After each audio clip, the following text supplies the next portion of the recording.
13th regular meeting, March 29, 2022 of the Medford City Council is called to order. Mr. Clerk, please call the roll. Vice President Bears. Present. Counselor Caraviallo. Counselor Collins. Present. Counselor Knight. Counselor Scarpelli. Counselor Singh. Present. President Morrell. Present, 7 present, 0 absent. The meeting is called to order. Please rise to salute the flag.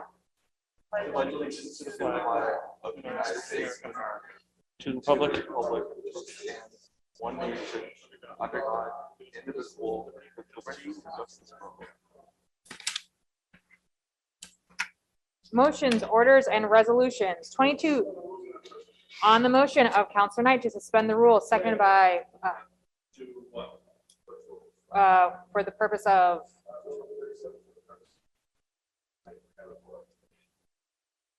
so I don't need me to repeat that.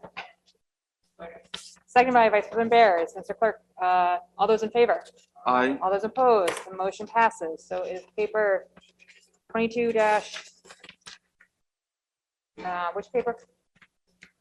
293. Communications from the mayor, 22-293, request for expenditure from law department claims over $1,000, account number 010-151-5762, to President Nicole Merrill and honorable members of the Medford City Council from Brianna Longo Kern, Mayor. Claimant Scarlett Bartlett. Date of incident November 8th, 2020. Date of trial not applicable. Amount of request $5,000. Claimant's attorney not applicable. Description of the alleged claim. The claimant Scarlett Bartlett seeks reimbursement of an insurance deductible as a result of sewer damage to her property on Hastings Lane in Medford, Massachusetts. The case was settled prior to trial. The necessary release has been obtained from the claimant. Breakdown to amount released is medical cost 0, lost wages 0, property damage 5,000, other 0, and total settlement of $5,000. Motion of approval.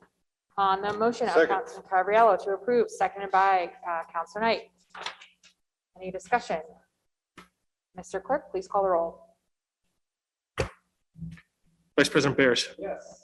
Counselor Caraviallo. Yes. Counselor Collins. Yes. Counselor Knight. Yes. Counselor Scarpelli. Counselor Singh. Yes. President Morrell. Yes, 7 in the affirmative, 0 in the negative, the motion passes. Give a motion to. I'd be happy to take Mr. Delfano's appointment as well. Okay. However, so I was more concerned about that appropriation. I've listened to Councilor Caraviallo now for the past 5 weeks, every morning at breakfast, talk about how he's been trying to get that released from the city solicitor's office. So I'm glad to see it go. On the motion of Vice President Bears to take up 22-286 out of order, all those, second by Second. Councilor Caraviallo, all those in favor? Aye. All those opposed? Motion passes. To the Honorable President and members of the Medford City Council, Medford Mass, License Commission appointment, that we did get this paper last week and it was tabled. I will read it once more. Dear President Morrell and members of the City Council, I respectfully request and recommend that your honorable body confirm the appointment of Robert Delfano, 46 Hume Ave, to the License Commission for a term to expire June 1st, 2028. Robert will be present via Zoom, and a copy of Robert's resume appointment letter are attached. Thank you for your kind attention to this matter. Sincerely, Brianna Longo Kern, Mayor. We did last week, in addition to the motion to table this, we had a discussion that Mr. Delfano did not need to attend, and we were hoping, or we asked a member of the administration to speak about the appointment so that we could consider it. Vice President Bears. Thank you, Madam President. Who from the administration is here to speak on? I guess my question is not actually on the appointment of the licensing commission, but the reason it was tabled was to discuss whether appointments were made to, or were going to be made to the Board of Registrars. I'm seeing that there are not appointments here on our agenda, so that no permanent appointments have been suggested. But are there, basically, is there someone from the administration who could speak to what's happening with appointments to the boards of registrars? I am not seeing anyone on the call. Do you see, Mr. Clerk?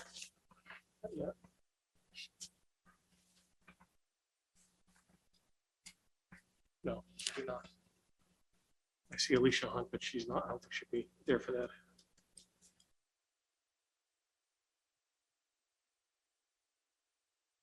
Do you have a motion on the floor or any further discussion?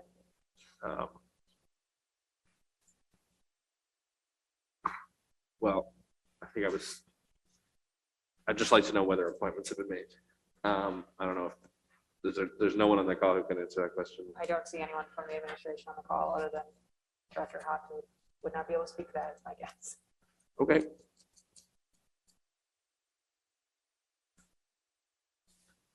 I have a motion on the floor. Director Motion Hunt, to approve Mr. Delfano's appointment. Second. Oh, Nina's here.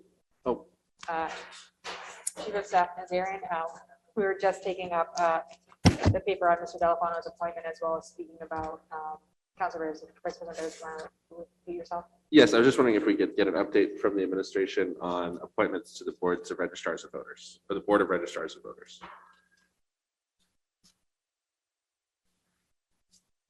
Good evening, Madam President, members of the council. The mayor has made 3 temporary appointments. At this time, there are steps that need to be taken to ensure that the appointment process is in order before it comes to the city council. That's the short answer.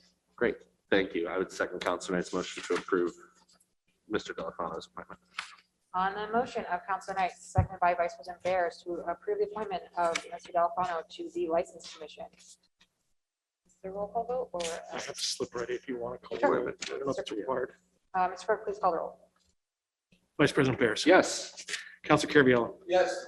Counselor Collins. Yes. Counselor Knight. Yes.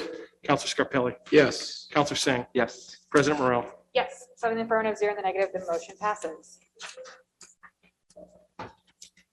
There's a motion to revert to regular order of business. So moved, Madam President. Motion of Councilor Knight, second by Vice President Bears. All those in favor? Aye. All those opposed? Motion passes. Motions, orders, and resolutions. 22-291, offered by Councilor Knight. Be it so resolved that the Medford City Council review the administration's response to paper 20-006, establishing a beautification committee. Councilor Knight. Yes, Madam President, thank you very much. Way back in 2000, paper 2000-006. So this paper was actually one of the first papers that was heard in the first term, the first meeting last term. And we requested that the city solicitor's office draft us a draft ordinance to establish a beautification committee. And after 30 months, we've gotten this great document here. It's like the Magna Carta. It's a 1.5 long. And on it, it establishes the criteria for us to establish a beautification committee here in the city of Medford. And the purpose is to act as an advisory committee to the city and city departments to address issues that the regular citizen cares about, the regular people are concerned about, the lack of delivery of quality city services here in our community. The curb appeal in this community now is worse than it's ever been. I've lived in this community my whole life, and I've never, ever seen it look worse. I've never seen it look worse. Our roads are in tough shape. Our sidewalks are in tough shape. There's stumps everywhere. State-owned properties are in disrepair. State-owned properties are sloppy. I think a beautification committee can help us. I think a beautification committee can help us direct where we want to see our efforts go. I think a beautification committee can help us raise awareness on issues. So the mayor's office and the mayor's lawyer has provided us with a draft of this ordinance. I think it needs a little bit of work. I'd obviously be happy to refer it to the Rules and Ordinance Subcommittee for us to properly vet. Looking at this document here, and it went from an advisory beautification committee established by the city council to the mayor's beautification committee that she's going to be able to appoint and remove members at her free will. It's not necessarily what I was looking for, but I think with the leadership of Chairman Bears and that subcommittee, we'll be able to come up with a document that everybody will be able to live with. So with that being said, I make the motion to refer the paper to the ordinance subcommittee. Thank you, Councilor Knight. Any further discussion? On the motion of Councilor Knight to refer the paper to the Rules and Ordinances Subcommittee, seconded by Vice President Bears. All those in favor? Aye. All those opposed? Well, doesn't matter that Rick's absent. It does not Okay. matter for that All right, purpose. No. all those opposed, motion passes. 22-292, offered by Councilor Scarpelli. Be it so resolved, the City Council commend the Recreation Department for their outstanding work with our teen offerings this past fall and winter. Be it further resolved that we schedule a meeting with the recreation team at a subcommittee to discuss possible future growth dealing with programs and facilities. Councilor Scarpelli. Thank you, Madam President. I wanted to take this time because I was getting some feedback from a bunch of teens that, I was with my daughter and their friends, and we were talking about recreation. And what I found amazing is that when you hear the bad things in Medford, it resonates. But when you hear good things, it kind of falls in deaf ears. So when you hear what our recreation department's doing, probably our most neediest most vulnerable community members. You're looking at teens that really don't have a place to go here in Medford, where other communities have bowling alleys or rec centers or boys and girls clubs where they can always have a safe place to just pop in. The recreation department at the old high school, at the recreation facility, have been housing a free teen night where kids can just come in and drop in. And they were consistently housing between 70 and 100 teens. We never heard of an issue. We never heard the police say that the teens are out of control. We have seldom heard of any issues of teens walking the streets of Medford and hanging in places they shouldn't, because we gave them an opportunity, something as simple as the gymnasium and the classrooms at the Chevalier and the gymnasium. It's paying such great dividends. And to think that something that small has made such a huge impact.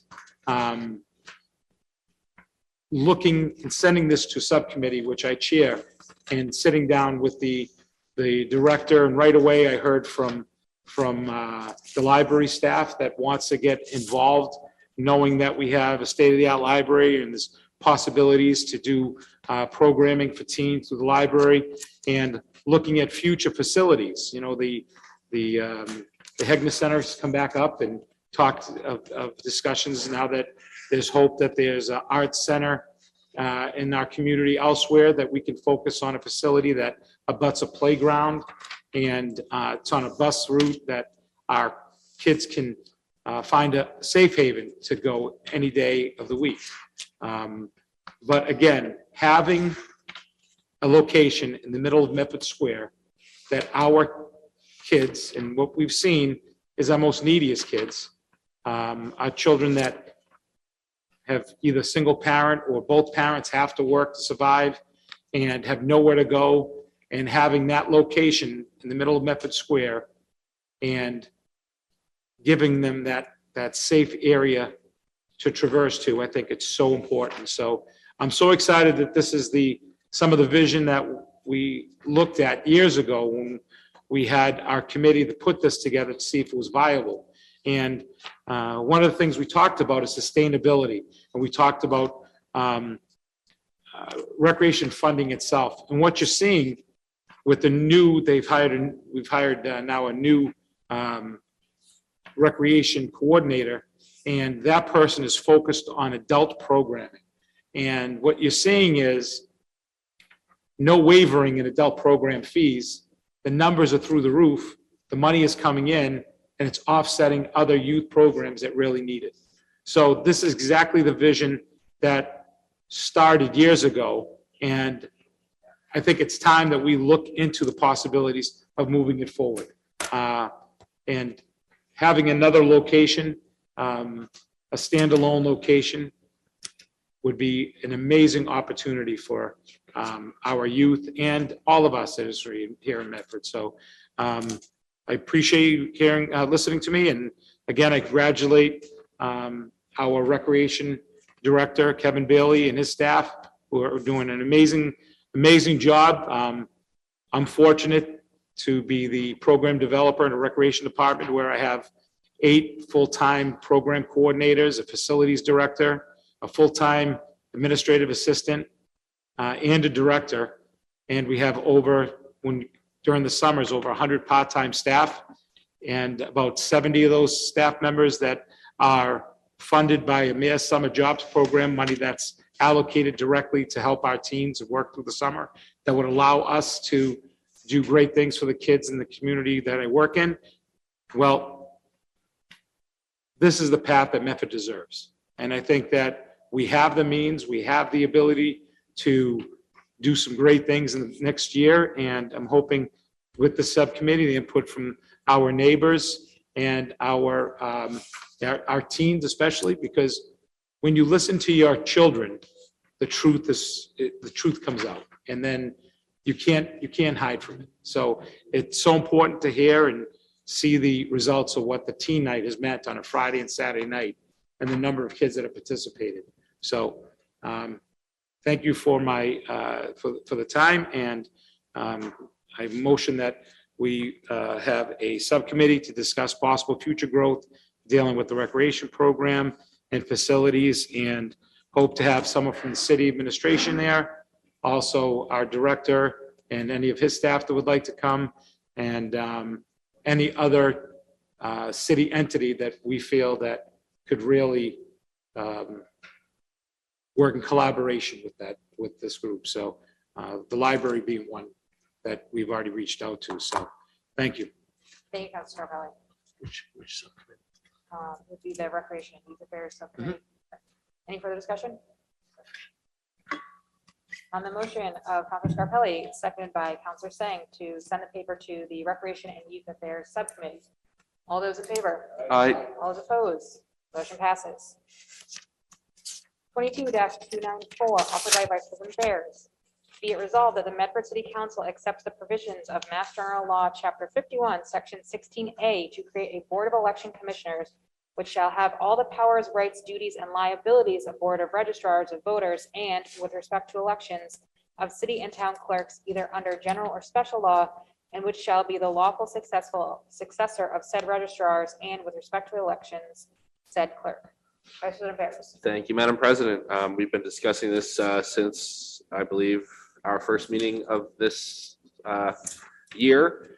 And this would, as we've discussed in committee of the whole and in prior meetings, establish a Board of Election Commissioners as a way to modernize and improve the way that elections are conducted in our community to meet the needs of our times with the sheer amount of work that's happening with elections. We've discussed this extensively. I'm happy to summarize again, but it's basically in what you just read. This would be the council adopting the provisions of Massachusetts General Law, Chapter 51, Section 16A, to create a Board of Election Commissioners. The current Board of Registrars would become the Board of Election Commissioners. And then, as we just discussed tonight, the mayor would come to us to make permanent appointments to said Board of Election Commissioners when it is established. That's basically the intent of this ordinance. The elections would be run by this Board of Election Commissioners and would no longer be combined with the office of the city clerk.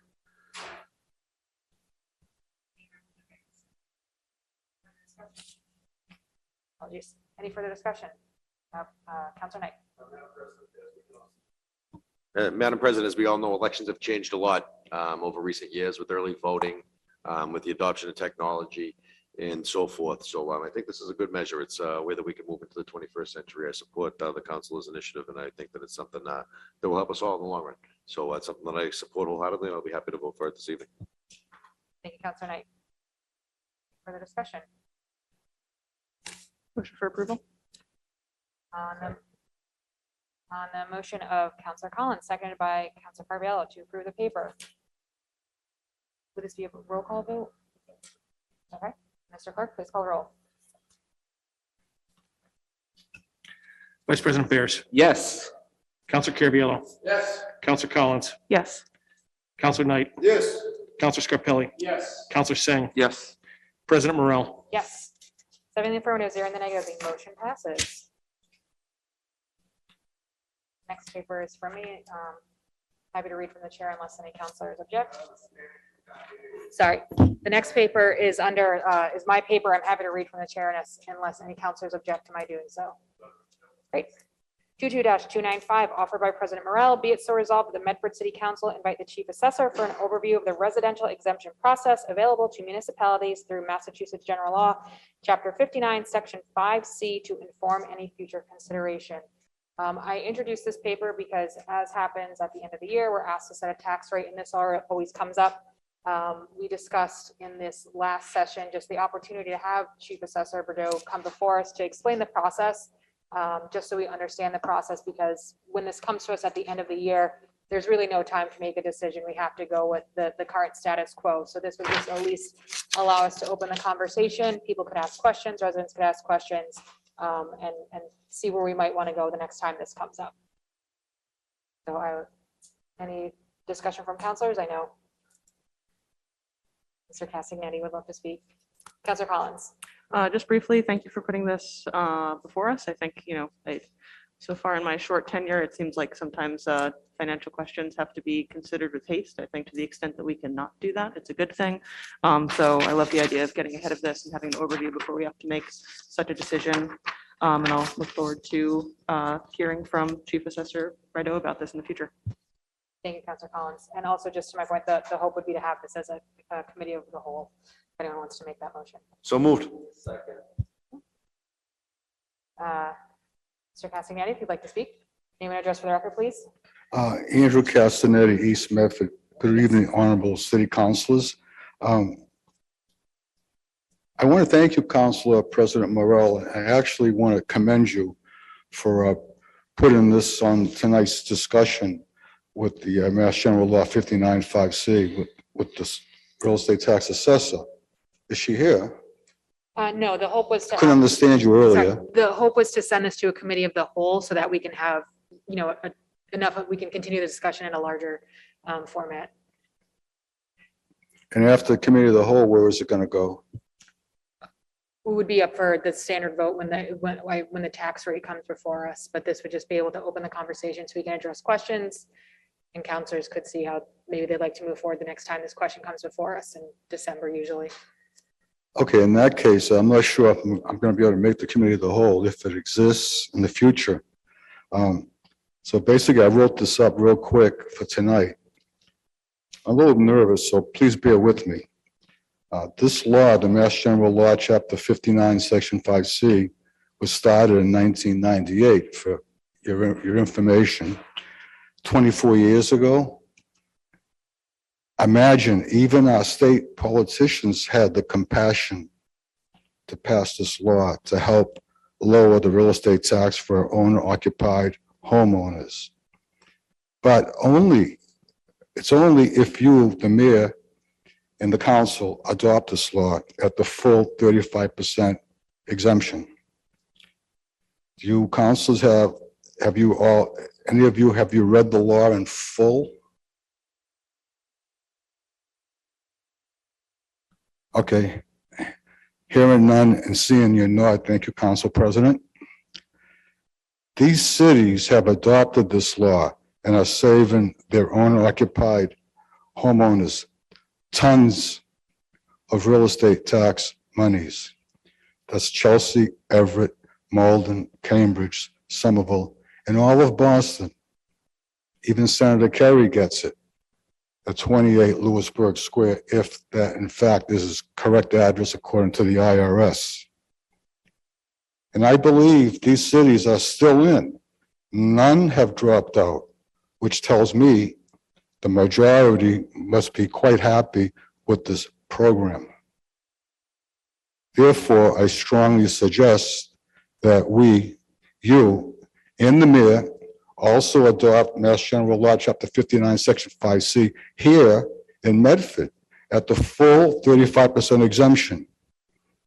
I want to thank you for listening and bringing this up more than 6 months prior to setting the tax rate in December, as I asked you to do. And I want to commend you again for bringing it up 8 months prior. Are there any questions or comments while I'm here? Just thank you, Mr. Castellini, and I hope we'll see you at the meeting when we discuss this. I hope to be able to make it. Thank you. Thank you. Thank you, Mr. Castagnetti. Any further discussion? Name and address for the record, please. Thank you, Sharon Andieso, Mass Avenue Circuit Road, Medford. I was speaking to my friend, Mr. Castanetti, during the years about pertinent issues such as this, because I do have to admit, I don't keep track of every single thing that transpires in the city, and we all appreciate your time and efforts. During the last 10 years, I would say, I'm really pushing the age now. We very, very hear the consideration of the taxpayer in this conversations that do come up. Sad, but true. And we know progress happens. We know change happens. We know we needed some new buildings here. We needed repairs there. But I really think with the rise of inflation at this point, and also transients and different community needs, that added income would actually be an incentive for homeowners to either beautify their homes, expand their homes, do renovations to their homes, inviting other new people to move to the community. Not just because it might be give them a tax credit perk, but they may want to become involved in other things in the community, and we could see some growth at that point. So it's just another consideration, especially during a hurting time of inflation. Thank you. Thank you, Ms. Yeso. Any further discussion? On the motion of Counselor Knight to send the paper to hold a future committee of the whole on the topic, seconded by Vice President Bears and Counselor Carviallo. All those in favor? Aye. All those opposed? Motion passes. 22-297, offered by Counselor Sang. Be it resolved that the Subcommittee on Climate Sustainability and Transportation invite the Director of Planning, Development, and Sustainability and/or representatives from the Office of Planning, Development, and Sustainability to discuss the finalization and execution of the Climate Action and Adaptation Plan and identify items for the City Council to act on. Counselor Sang. Thank you, President Morrell. As we all know, we are facing a climate emergency, not only in our city, but this is a problem that affects every single one of us. And, you know, our city council recognizes this. I believe that every single person here has worked diligently to make sure that we are advancing climate policy in the city. And I think this resolution is very much in line with the values of all of us here today. This is really about starting the conversation and making sure that we have something tangible to act on, and that residents in the city have an idea of what the city is doing and to combat the climate emergency. I think a lot of residents don't know that we have a climate action and adaptation plan. And a lot of residents are waiting for us to speak more and provide a public forum so that they can learn more about what our city is doing. And I think this resolution does just that. Thank you, Counselor Sang. Vice President Bears. I want to thank Counselor Sang for bringing this forward. I think this is a great way to turn plans and papers and documents into real action. And I think that's what this council's here to do. It's great to have a plan on file, and it's even better to actually be digging in and figuring out exactly what we can do. So support this wholeheartedly, second your motion, and look forward to the discussion. Thank you, Vice President Bears. Any further discussion? On the motion of Counselor Sang, seconded by Vice President Bears, to send this paper to the Subcommittee on Climate Sustainability and Transportation. All those in favor? All those opposed? Motion passes. 22-298, offered by Counselor Sang and Counselor Collins. Be it resolved that the Medford City Council asks the City Administration to present its current best practices, progress, and plans on developing diverse talent and increasing diversity in hiring for higher level positions at a future City Council meeting. Counselor Sang. Thank you, President Morrell. This is a resolution about starting a conversation and increasing transparency in the city when it comes to our stated goals and how we achieve them. I've received some emails and some calls from constituents who want to know more about what exactly our city is doing with regards to hiring. This issue is one that our city, I think, is taking seriously, and I think residents want to see that we are taking this seriously. This is we all know that this is a complex issue. It's not one that can be solved overnight. But by focusing on what our city is currently working on, it gives us a way to, and by focusing on the talent pipeline, it gives us as a city council a chance to figure out more about our city's policies, and it gives us a chance to look at how we can tackle this issue over a longer period of time. And it, again, helps us set goals and helps us turn plans into action, which I think is what residents are wanting from our city government. Councilor Collins. Thank you, Councilor Sang, for your initiative in putting this on the agenda tonight. Like Councilor Sang mentioned, this was in response to direct constituent outreach that I think both of us and possibly others received on this issue. Again, of constituents just saying this is an issue we care about. We've seen demonstrated attention to this from the administration. We've seen commitment to this from the administration of getting to a place of better representativeness and parity in the people that make up our city administration at all levels, and looking for an update on, how exactly is that playing out? What are we doing specifically? What's working? What are other strategies that we can pursue to continue, to use your word, creating that pipeline of getting representative, diverse talent into city positions from the rich variety of backgrounds that exist in Medford. I think it's critically important, and I'm really looking forward to an update on the strategies that the city is pursuing to put that into action. Thank you. Thank you, Councilor Collins. Any further discussion?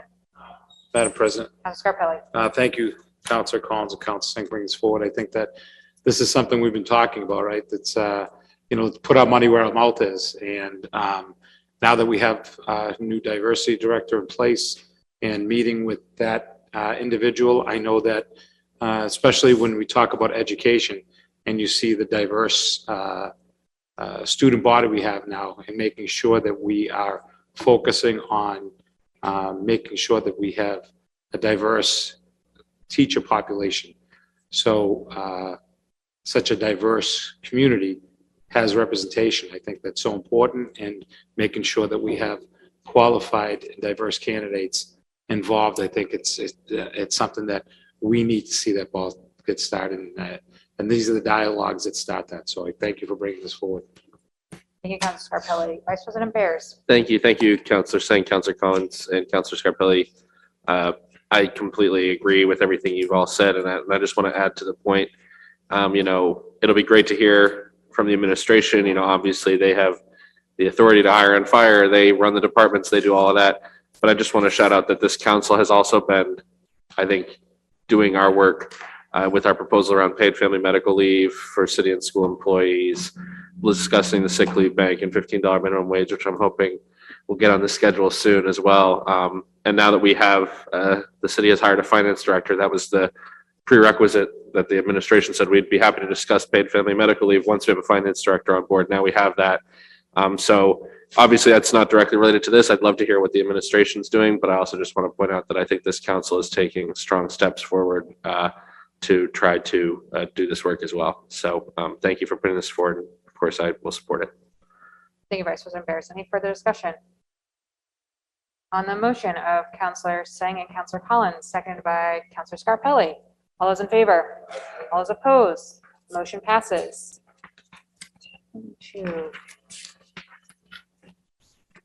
22-296 to the Honorable President and members of the Medford City Council. Regarding transfer of appropriation, dear President Morrell and City Councilors, I respectfully request and recommend that your honorable body approve the following transfer in accordance with Massachusetts General Law, Chapter 44, Section 33B. From the Police Department personnel amount of $45,000 to the Parking Department personnel amount of $45,000. These funds would be used to hire the following additional staff through the remainder of the fiscal year to ensure equity and consistency in parking enforcement, sufficient operational support on meter repair, and timely customer service resolution. Parking control specialist 2, repair 1, parking clerk part-time 1. In accordance with the above referenced statute, attached is written approval of the amount of the transfer by the police chief. Parking director Faye Morrison will be available to answer your questions. Respectfully submitted, Brianna Longo-Kern. Just going to read the communication from the chief to Mayor Brianna Longo-Kern, from the Chief of Police Jack Buckley to President Morrell and City Councilors regarding the transfer of police department personnel line funds. I hereby approve and recommend the amount of $45,000 be transferred from the police department personnel budget to the parking department personnel budget to support the staffing needs of the parking department for the remainder of the fiscal year. This transfer will not affect wages for any staff in my department. It will, however, support the cooperative work that is done between the two departments, which is critical to the police department as well as the city. Councilor Carviallo. Thank you, Madam President. Thank you, Faber. Ms. Morrison. I have a question. So what is the difference between a parking control specialist and a parking clerk? The clerk does the office work, the appeals work, and answers the phones. The specialists are the people out in the street writing the tickets. So we already have 3 parking clerks already, correct? No. We have 2.5 parking clerks Two already. and, 2.5. Do we need another one? What happens is one person, the half person comes in the morning. We need the other person to come in the afternoon. Yes, we do. Okay, and, so how many people are actually ticketing now? Right now, Yes, 3. 3. Mhm. I'd rather see people out on the street ticketing versus people in the office. I'm sorry, City Councilor, they're two different, they're apples and oranges. If we're out ticketing in the street and people are calling the office asking about those tickets, someone needs to be there to answer the phone and process the appeals and process the payments at the window. It's a very busy office. Like I say, we started yesterday and the phones have already started ringing, and I'm a little disappointed that we haven't, reached out to the business areas who haven't had parking in the past and now that are going to have parking restrictions. So, like I say, I think I spoke to you about this in person, but And the department has been up and running since the 10th of January. The priority is to get it up and running. Right. The businesses have called me and been very appreciative of the fact that there's now enforcement happening. I'd like to make sure we have enough. These numbers aren't new. I asked for a minimum amount of staff. Unfortunately, the money put aside wasn't enough. That was done way before I started here. So now that the reality is here, that's why you're seeing the adjustment. so, again, this council hasn't seen the plan of anything. Are we looking to do a bond issue to buy meters going forward, or have we repaired the kiosks that are there? With all due respect, City Councilor, you're not in a position right now to talk about future purchases. I Right think I am in now, a position. well, you are in the position, but your department is not in the position to do that at this All time. right, thank you. And I'll end my discussion with that before thank you. Mhm. Councilor Scarpelli. So again, I had concerns with the first vote, and I don't believe I supported it. And I think that a lot of questions came about and still have. I know you're saying it's been up and running for a few months, but I'm getting copies of residents that come and get permits, and they're getting permits handwritten. Is that Actu- common practice? Actually, they're not getting permits I can handwritten. show you. They're getting visitor passes that were handwritten. The permits are not necessary to display. That's why we're not expending a lot of So- funds on them. So the visitors permits as well. The visitors permits, they have to come in and prove their location, and then we put their address on them. And Yes, then when we- they come to the office. We take a document with our seal, Mhm, traffic parking seal, mhm. and we handwrite. And that is exactly what Park Medford was doing. That's terrible. Like, whether it's Park Medford or. Then we would Medford, have, this it's- body would have to discuss raising the fees for those permits, because we can only do what we can afford to do. I'm here to get money for staff. So again, this is my problem. Without seeing a plan, without understanding or vetting that plan, and not understanding it, and getting it started, and now asking for more money, I can't support that. I still don't understand there hasn't been a community discussion. The community hasn't understood what's going on with our traffic and parking. Maybe the people that are invested, they're involved, but this is everyone in our community, and we have questions, and the questions haven't been answered. I know that Council Caviello is getting the same phone calls I got, so we're not being in a point to ask those questions. I don't know how we can approve monies going forward if we can't ask questions, so I'm a little disheartened. I'm here to answer your questions. If you have one, ask it.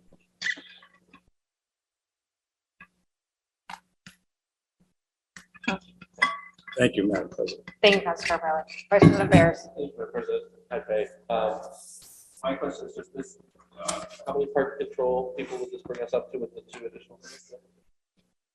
It'll come. Okay, it'll bring us up to 5. Thank you. Thank you.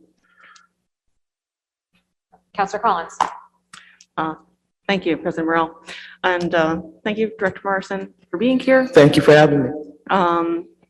To me, just looking at this appropriation request that's coming from the mayor's office, just strictly what's before us today, We have a note of approval from Chief Buckley. I think it's helpful to hear how he puts it. Transferring these funds will alleviate some of the work that's on his staff to do parking enforcement. We know we need enforcement. We know it's a lot of work to get a brand new apartment up and running. So, Absolutely. of course, there's more conversations to be had as the parking department continues to get up and running. But I would motion for approval so that your department can do the work it needs to do to move forward. Okay, thank you. Thank you, Councilor Collins. Any further discussion? Second. Madam President, if I may. Sure. Councilor Knight, and then Councilor Carvello. By way of history, Faye, how are you, by the way? Good to see you. It's good to see you as well. Thank you. Don't take it personal. I never do. I never do. In June of 21, we passed a budget, and that budget was $250,000 to hire a director and 3 parking control specialists. June of 21. In December of 21, the mayor came before us with the paper 21631, which was a request to enter into a contract to lease vehicles for a period that exceeds the 3-year maximum duration as outlined in the general laws. And also for us to create some employee classifications in our compensation adjustment factor ordinance. And during that presentation, it was discussed that the department was going to be moving in a direction where they wouldn't be working with 1 director and 3 offices anymore, that they wanted to create several positions. One would be a specialist that would run in the $47,000 to $53,000 range. One would be a 4-person that would run in the $49,000 to $55,000 range. One would be a repair person in that same range, and a lead repair person at $53,000 to $67,000 per year. And at that time, that would have brought the whole department up to, I believe, 9 with the director's position, correct? Correct. And now that was 4 specialists. Now you're saying that with this appropriation, we now have 5 specialists, or are we? We were always meant to have 5 specialists, 3 repair people, and we were supposed to have 1 clerk. But the reality after the office opened is that 1 clerk could not handle the window, the unbelievable volume of phone calls. We get at least, when I come in tomorrow morning to my office, there'll be 200 phone calls sitting in my phone alone, let alone the clerks, the repair 4-person, and the meter 4-person. So we need, well, no, I don't get the big bucks to answer every phone call, but I'm supposed to be trying to help get this department up and running. I can't do more than 50 things at a time. So we now have a 2nd clerk in to just handle the financial intake and answer the phones. And we have assistant from a part-time clerk to return some of those 200 phone calls every morning. Now, on February 8th, this council took up paper 21631 that was introduced by the mayor in December, reintroduced week 1 of this term. And the administration tabled that paper based upon a question for a sufficiency of the vote as to whether or not we wanted to create these positions. My concern wasn't so much about whether or not we want to create the positions, but it's whether or not we're creating these positions in a fashion that's in compliance with the general laws. So on February 15th, this council took a vote on paper 22074, asking the city solicitor to give us an opinion as to whether or not the city of Medford is in compliance with general laws, chapter 44, section 33A, when it came to the creation of these positions and the funding thereof. That was February 15th. March 15th just passed. We're now coming up into April. We still haven't gotten an opinion from the solicitor's office as to whether or not these positions were created appropriately. We've already made an appropriation initially of $250,000 to fund this department. And we've already allowed the administration to enter into a long-term lease that exceeds the statutory requirements outlined by general laws. I think we've been very fair with the department. But the question still comes on, when we have a legal question and we're asking the mayor to give us an answer, the city solicitor to give us an answer so that we can have the guidance that we need, so that we can live up to the oath that we all took to abide by the rules of the city council the ordinances of this community and the statutes established through the general laws, and that information still isn't forthcoming, I find it very difficult for me to take a money vote tonight. Okay? It has nothing to do with the program. It has nothing to do with what you're trying to accomplish or what direction we're trying to go in here. It has more to do with me being concerned that we're not spending appropriately and that we're not complying with time-tested standards that past administrations have always complied with. And that's where I stand on this issue. I can see this transfer coming to us again at the end of the year as an end of the year transfer. And it's something that most likely I'll have no problem supporting. But at this point in time this evening, based upon the history of these classifications, the lack of respect, the lack of response that the administration has given this council when it comes to seeking legal guidance, leaving us in a position to look like Mickey the Dunce. We couldn't do our jobs if we wanted to, well, because we don't have the tools to do it. We don't have the tools to do it. And it seems to me the only way that the city administration seems to listen sometimes is when we talk about money. When we talk about money, that's when they start to listen. Now, I'm supportive of a parking program. I think that we need to sit down and take a look at this because we can't be doing it drip by drip. 250,000 here, 45,000 here, a long-term lease here. I don't think that that's the way we should be doing it because we don't have any idea what our spending plan is really going to look like. This council has voted in the past to have quarterly presentations by our CFO to tell us where we are in terms of revenues. We've asked for copies of the warrant articles on a monthly basis so that we can see where our money is being spent. And we have to beg for it. We do not get it. We have to beg for it. Beg for it. I want to know where the money is being spent. When I say, yeah, I vote for this appropriation, I want to see that warrant article that shows that money going out. And we don't see it. We don't get it. We do not get it. So that reason, and that reason alone, I'm not going to be supporting this paper tonight. I can't confidently take this vote because I still haven't gotten a response from the city solicitor as to whether or not these positions are being created appropriately and whether or not we're in compliance with what we're supposed to be doing. Thank you, Councilor Knight. Councilor Carviallo. I want to see a parking plan.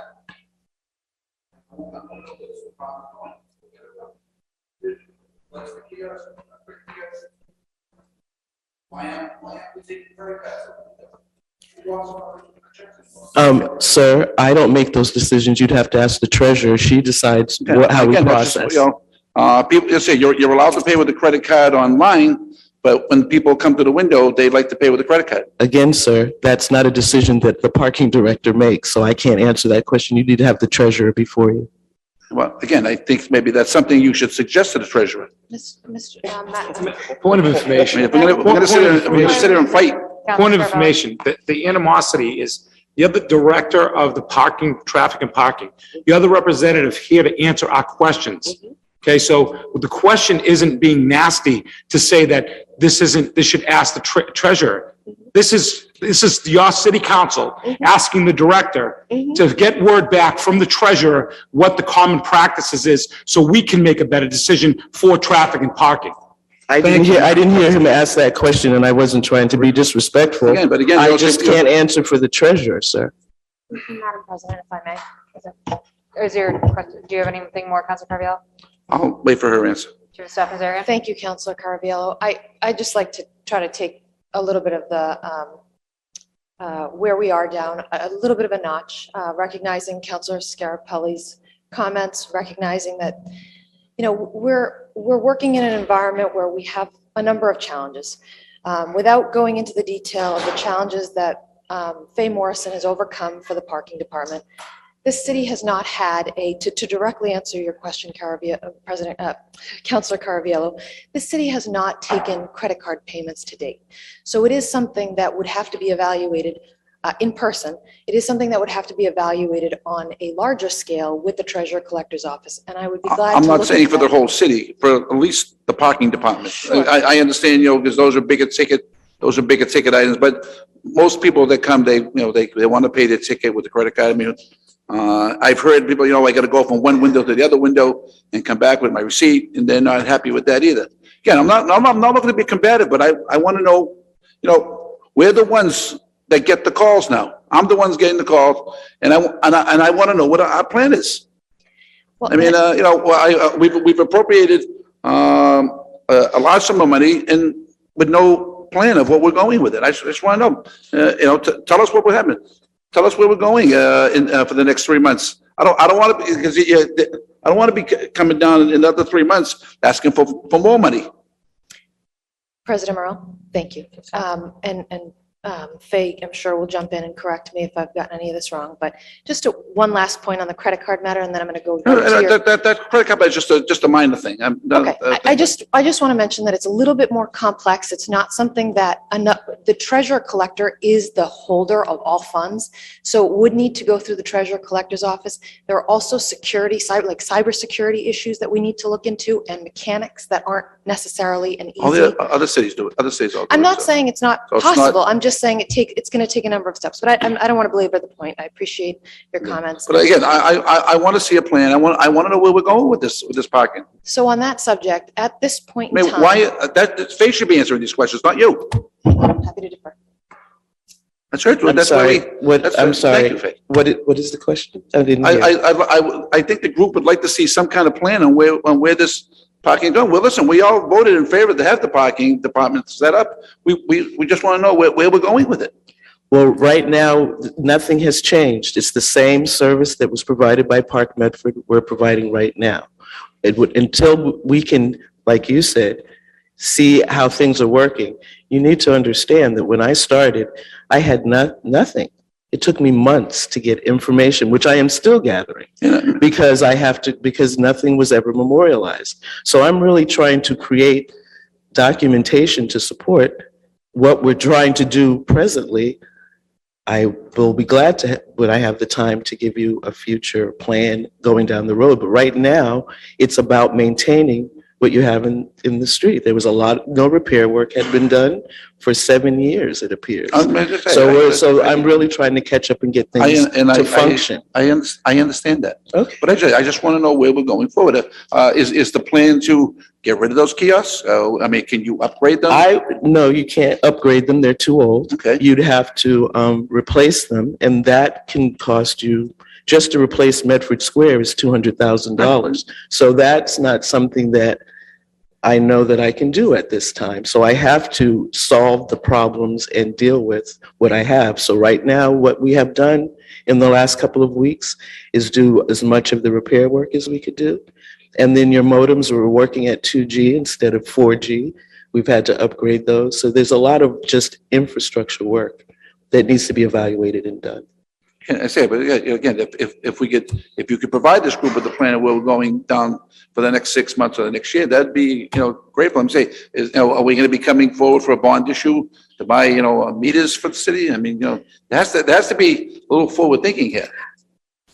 Not at this time. Right now, I'm just trying to get you where you should be in 2022. When I took over the system, you were at 2014. So now I'm just trying to get you up to 2022 so that it's operational, so that people aren't calling my office saying, button stick, this doesn't work, that doesn't work. It's really just basic trying to get you where you should be at this point. I have only been here since October. I'm doing the best that I can with the resources that I've been provided. No one's questioning your ability. No one's questioning, but we're just looking for some type of plan on where the parking program is going forward.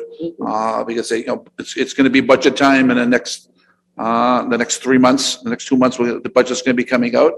And I want to know what we're going to be faced with for the budget. I mean, that's our job here is to watch the people's money. And I said, we're the ones that get the phone calls.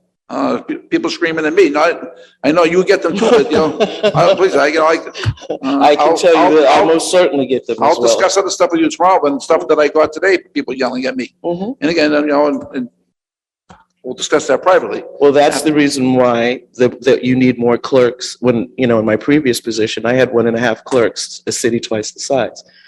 Because of the customer service that's required, that's why we've asked for more clerks.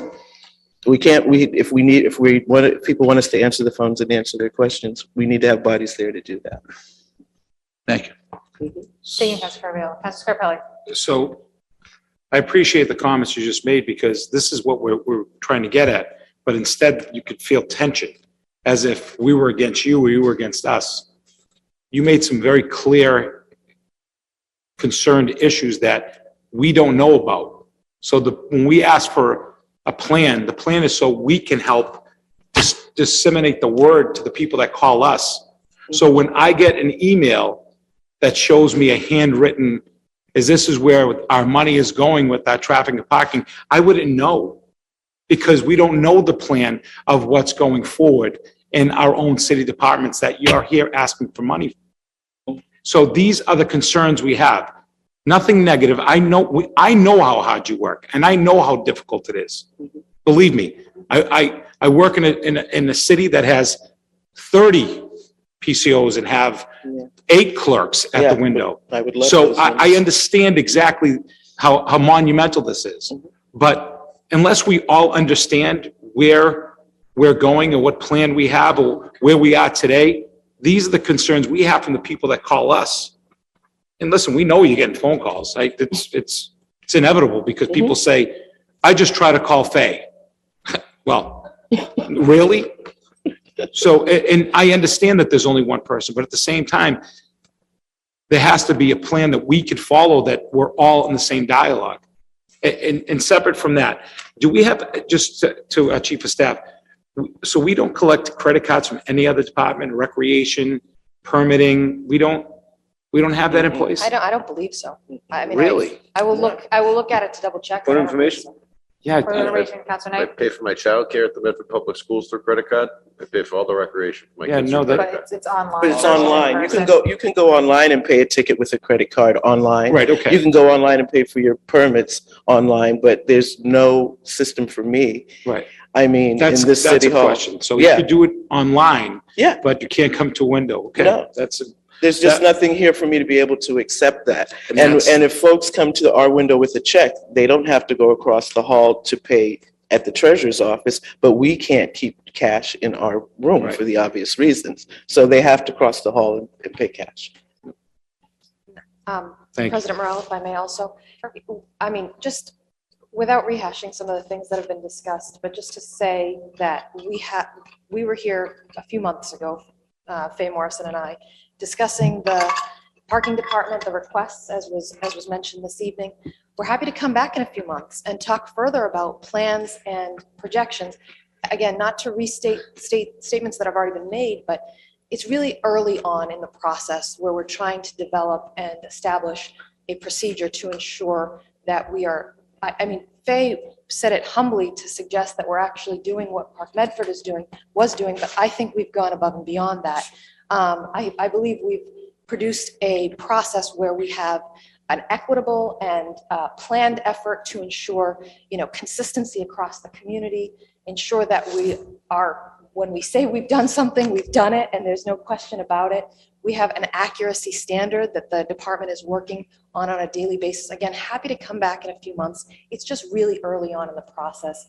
And Faye's been doing a lot of digging through information, still collecting information from departments where everything was decentralized previously. She's trying to bring that centralization into one place and be able to answer people's questions so that we can take on the next steps with regard to infrastructure or with regard to any, whether it's digitizing our visitors passes. These are going to take a little bit of time for us to get to.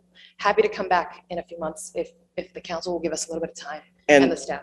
And I'm also happy to put a written report together about what has happened so far so that you understand the monumental amount of work. Developing an apartment of this type takes a year. So the fact that this city, with the support of the mayor, and I have to say, with the support of the chief, because this isn't the first time he's been helpful to this department, we've been able to move quickly. But there's still a lot of things, the unattractive work that happens behind the scenes, the contractual work, the command center work, the training of staff is no small feat. Those things all need to happen, and that has been my focus, to make sure that my staff has what they need to be successful, because they are taking a lot of unfortunately, there have been some incidents that have not been kind to them. And it is my concern about maintaining and retaining this staff because no one wants to work at a job where they're being disrespected every day. And to some extent, our clerks struggled with that. And some of our parking control specialists are still struggling with how they're being treated out in the field. I have to deal with that too. Thank you. Vice President Bears. Thank you, Madam President. And I think it's been a helpful dialogue. I think you are seeing in your 6 months here that we live and work in a deeply underfunded city government. Tens of millions of dollars underfunded, maybe more than that. And I think I think we've kind of moved beyond maybe some points of tension we were at earlier now that we've had the discussion that we've just had. But I think something that, and maybe we should put this in the onboarding handbook or something, this council has traditionally, and in my opinion, to an extent, been relied on to serve as a constituent services department for the city because we have one constituent affairs person and then it's, you know, directors and, you know, your directors, right? It's like, I'll call Faye, right? That's what Medford residents are thinking in their head. That's that's the person who has the most time to answer 200 phone calls. And I think that's some of the reason why there's some tension here is because instead of having the fully built out city government that the residents of this community deserve, we take on the additional role of getting phone calls and getting complaints and fielding emails.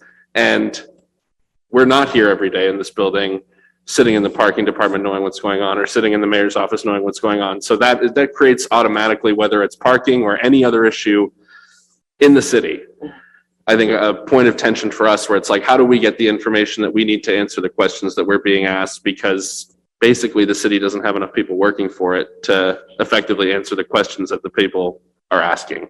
So maybe that point would have been a better 20 minutes ago, but I think that's some of the tension here too, is just that, you know, we're all of us in the different roles that we play are asked to do an incredible amount of work because we don't fund the city budget and don't have the resources necessary to adequately provide services to the people of our community. And I think that's going to be a point of tension every time any department comes before us for a budget, right? We've been asking and talking about a lawyer because we need an assistant city solicitor because we have one city solicitor right now and we can't get stuff back. Parking, you need multiple clerks because you're getting 300, 400, 500 phone calls a day. And not to expound upon this any further, but it's just a situation that I think puts us all in a difficult position sometimes. So I just want to thank you for this conversation and for the work that you're doing. And we're going to, at least I'm going to keep sounding that horn as long as I sit here. Thank you. I appreciate that. Thank you. Thanks. Councilor Carviallo. Thank you. Madam Chief of Staff, can you address Councilor Knight's concerns? I'd be happy to, yes. Go ahead. President Morrell, thank you. I believe, first and foremost, we have been in consultation with legal counsel on this very subject. We have consulted to ensure that our interpretation of Chapter 44, Section 33B is accurate. We've consulted with them on Chapter 44, Section 33A as it relates to the parking department as well.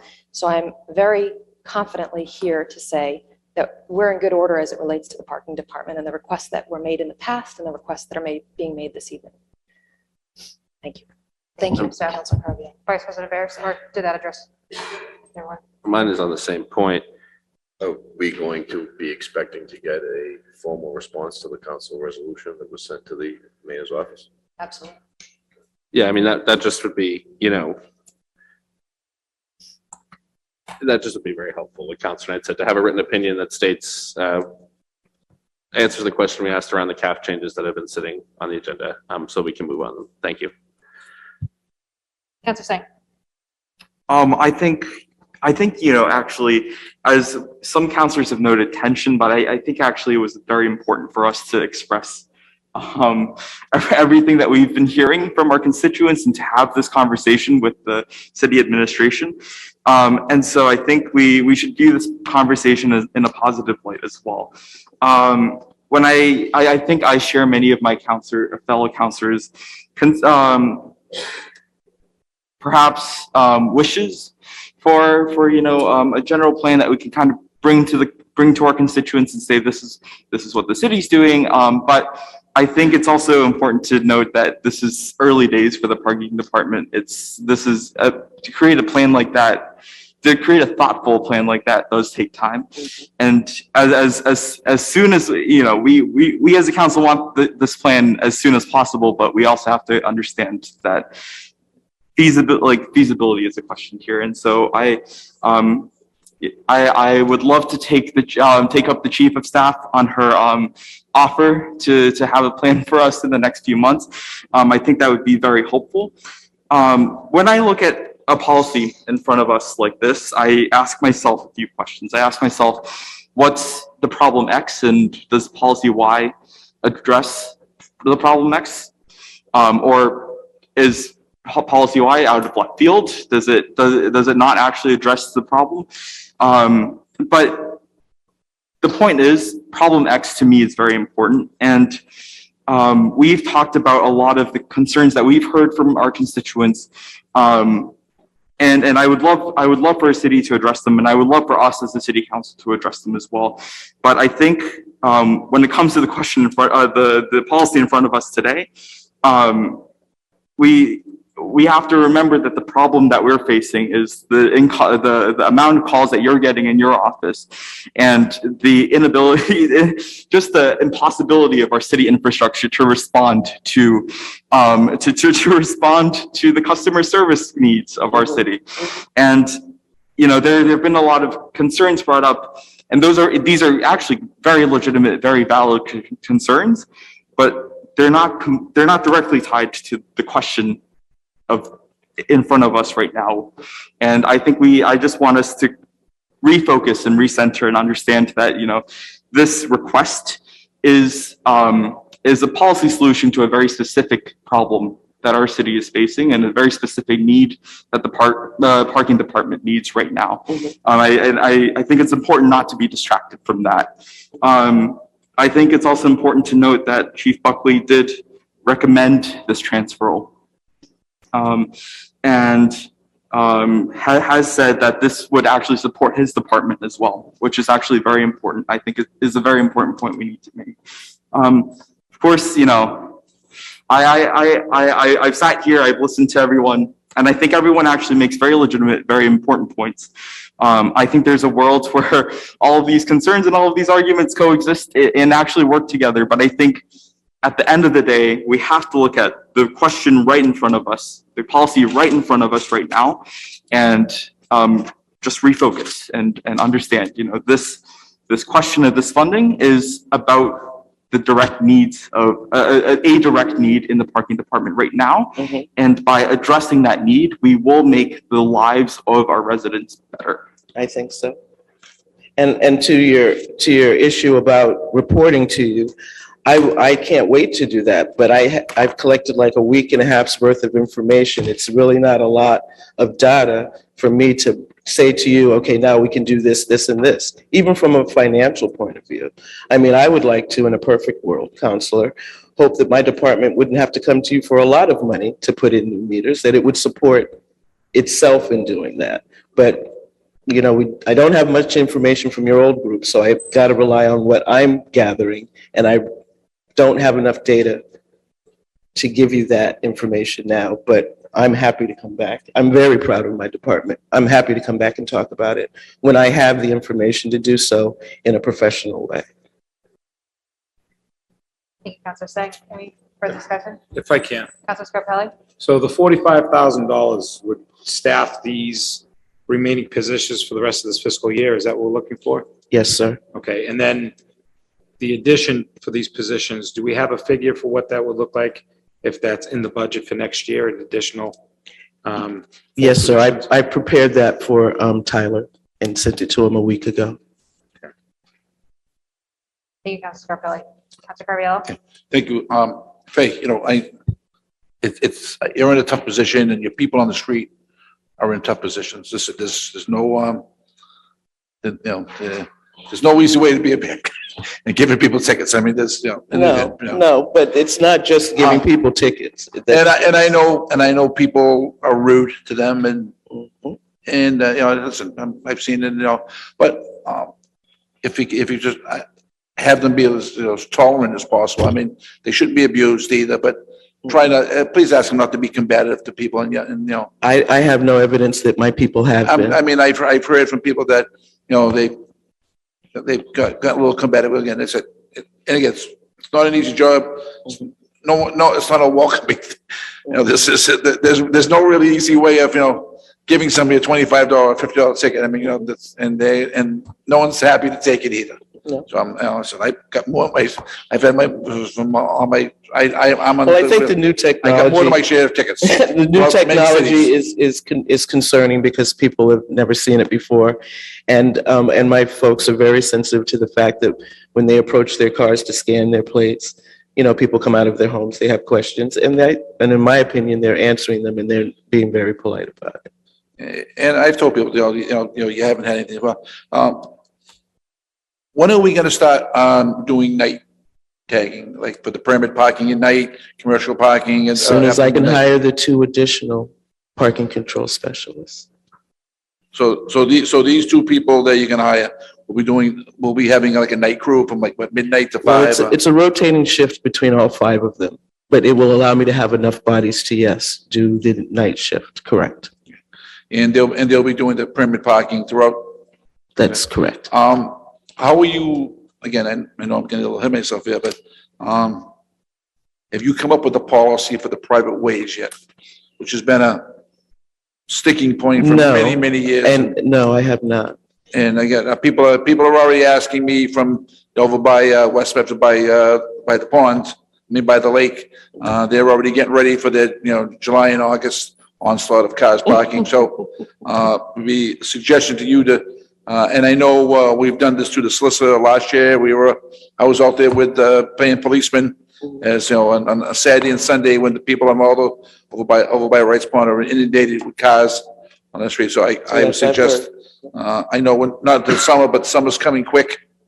And I know, Solicitor Scanlon has had some, contact with us on that. And I know Arlington has a policy on private way parking, but again, come to summer, it's gonna be an issue on the Saturdays and Sundays up by the lakes, up by Rice Pond, up by the Fells.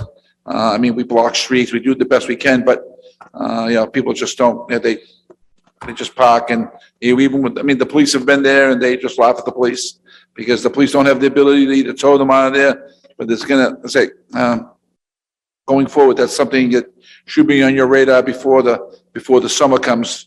Because I say, I don't think you were here last summer when, you know, you got 200 cars parking on your street and you can't get into your driveway.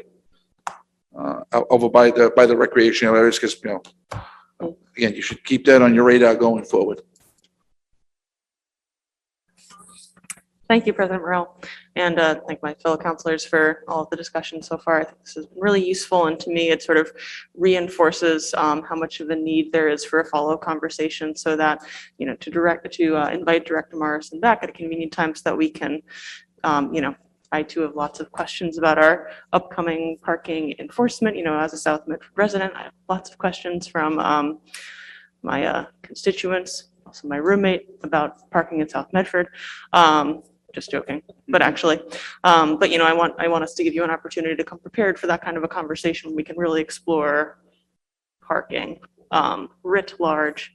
You know, give you time to prepare for that conversation. We can really go deep and sort of get a hold of what's to come over the next 3-6 months. So, you know, I would, you know, perhaps offer it as an amendment or a B paper to invite Director Morrison back maybe in a few months for a discussion about how things have been going, what to expect later in the year. Hopefully we can go over some of our questions. I'm sure there'll be, you know, even more of a list by that point. Hopefully we'll also go over some of the wins that the parking department has seen by that time as well. But for the moment, you know, I just wanted to thank you for your time and going over, you know, the details of this proposal and, you know, a motion for us to take up the matter on the table, you know, and then reconvene to get what I'm sure will be a very comprehensive update in a few months.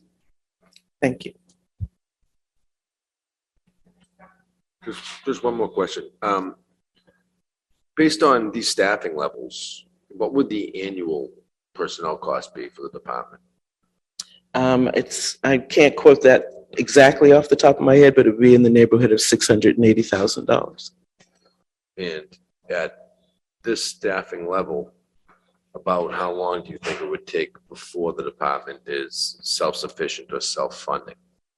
I can't answer that question until we have some months of collection, Appreciate it. which you have not had because the machines have been in disrepair. So we will start collecting next week.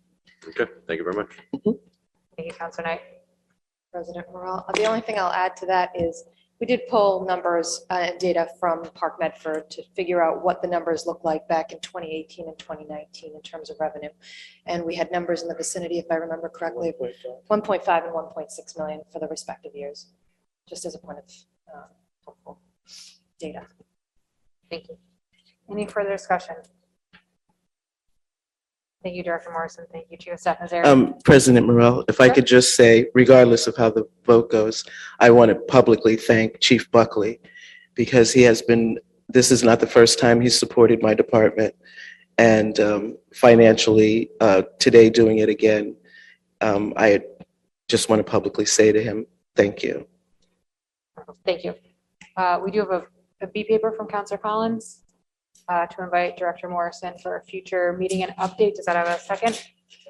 Second by Counselor Sang. And I do want to note that we'll take the B paper first, and then the main paper does require a 2/3 vote to approve per Massachusetts general law for this type of transfer.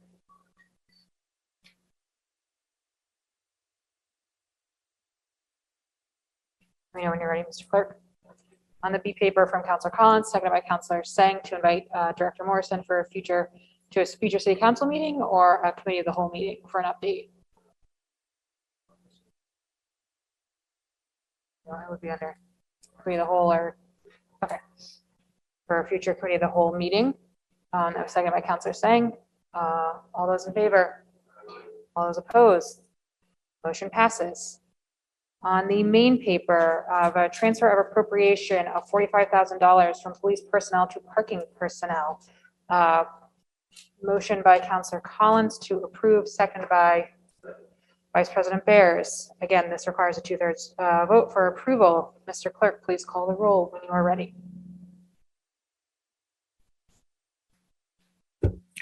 Vice President Bears.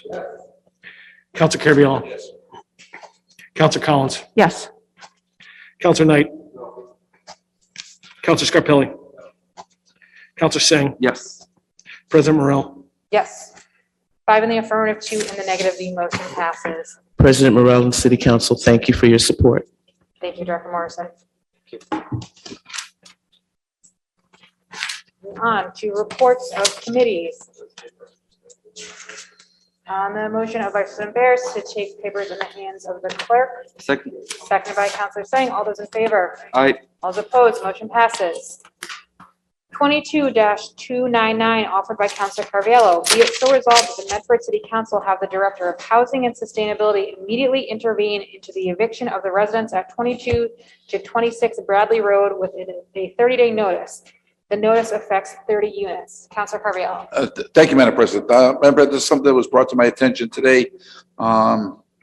Residents of 2226 Bradley Road were served with eviction notices, given them 30 days. I don't know if they were served properly. I mean, they were given emails telling them they have to be out. I mean, there's 30 units of apartments there. I don't know if there's any families living in there or what. I don't know if the law allows you to just go in there and give a 30-day notice. I mean, I don't know if these people, if what I understand, a lot of these people are tenant wills. And again, I don't think this is a fair thing to do to these people with a short notice. As I talked to Alicia Hunt earlier, I guess the building was sold recently for $100 to another group amongst themselves. So I don't know if they're just trying to skirt around the laws with this, but I would hope that our historical commission gets involved in this problem too, because this is a building that's over 100 over the time period, and again they're over into other people. They're stopping other people's building and things like as far as interior renovations. And I assume that when they evict these people, they're all going to be, all these residents, these apartments are going to be renovated. So I would hope that the Historical Commission can do the same thing they're doing to the other homes that are waiting for permits for renovations inside. And I hope they're going to go inside and do the same Point of thing information, Madam President. with these people here. Joe? Point of information, Counselor Knight. I understand Councilor Caviello's frustration with the circumstances and the situation. However, I don't feel as though further encouraging the Historical Commission to use their power to weaponize themselves against Well- developers in our community is a good public And policy. I get that, Councilor Knight, and again, they should take notice of these here, but, I think we have Alicia Hunt on the call this evening to maybe give these people some guidance on where they can get some legal help, to see where they can go and how they can even stop this. So, Thank you, Counselor Carviallo. We do have Director Hunt on the line. Good afternoon, good evening, counselors. Thank you very much. My staff was alerted to this midday today that at least some residents had received letters from the management agency, and we started to look into it this afternoon. What we can tell you is that for at least some tenants, if they are on month-to-month leases, then this is technically terminating a tenancy at will. And if the tenant does not move out by the date specified, then the landlord would need to start an eviction process. Technically, this isn't an eviction. It's having their leases terminated. We, as the city, can't give the tenants legal advice, but we provide funding to housing families to provide free housing legal services to residents who are income qualified. And I can provide that information, and it's on our website. But there's a phone number, 781-322-9119, extension 146. And there's an email address as well, pro bono legal team at housingfamilies.org. I'm aware that there are at least some residents who are on the Zoom about this. So I am posting this information in the chat on the Zoom for those people who are logged into that, and we can make it available. I can email it out to all the counselors. I will tell you that we were able to do some research and find out who the actual owner is, because it's listed as only MHRE LLC. Apologies. Point of information, Counselor Knight. Sorry, Director Hunt. Would it be possible for Ms. Hunt's office to mail out these resources to the individuals that reside in that residence so that they leave it in the mail? They've received notice to quit. We know that the whole entire unit, according to Councilor Caviello, has received a notice to quit. Why can't our office just mail them all this information that we're talking about right now? So that they'll get a copy of the pamphlet in the mail, they'll get a copy of Housing Families, contact information and all that.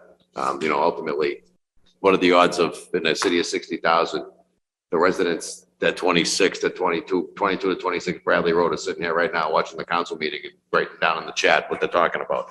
Probably very slim to none, right? If we really want to help them, why don't we reach out to them directly? Thank you, Counselor Knight. Director Hunt, is that something that could be done? Yeah, Madam President, we are happy to do a mailing to that building. I will say that there is somebody on the Zoom who has identified themselves as a tenant at the building interested in speaking. I did just want to share that we had identified so that in the city's records, the owner is listed as MHRE LLC. But we were able to actually figure out who the person is who owns the building.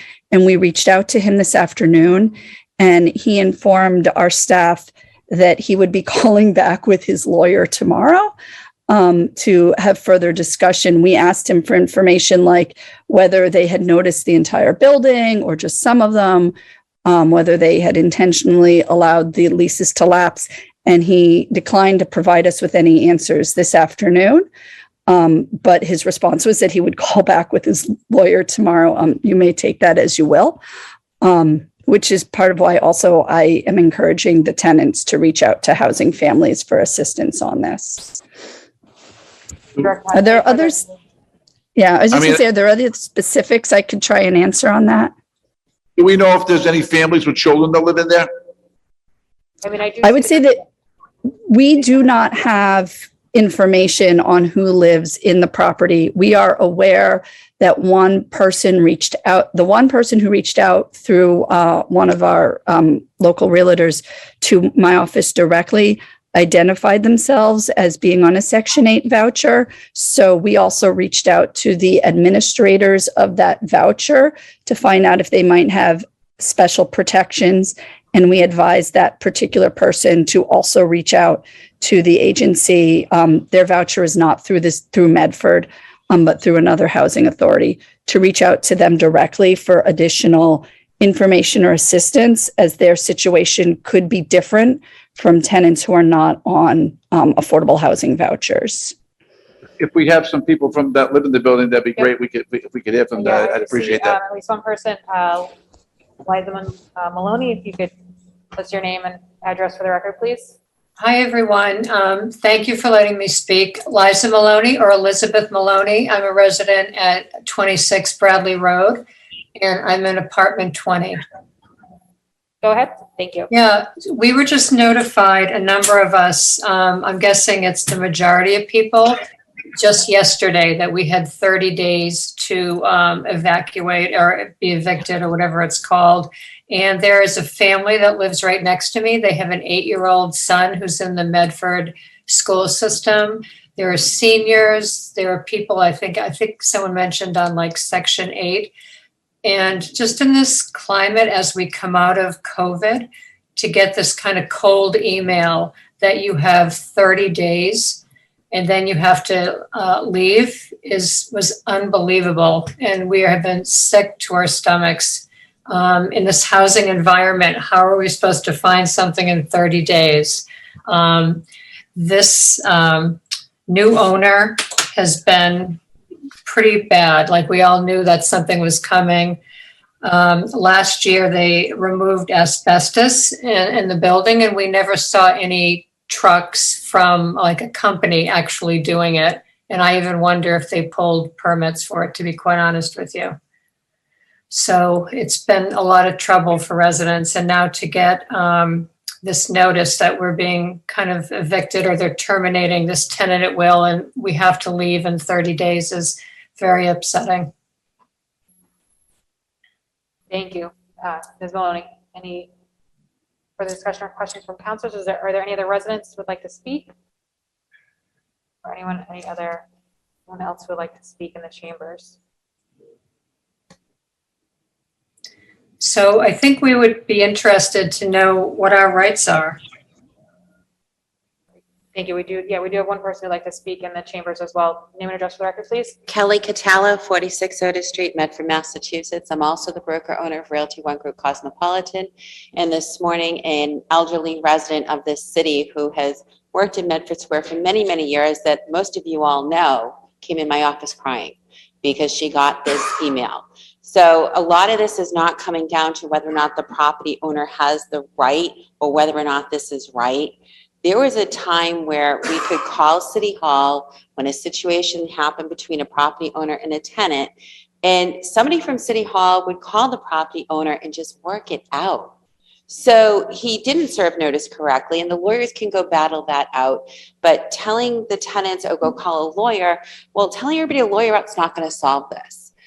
We're not going to be able to find anybody housing within 30 days. There is no housing. There is nothing for rent.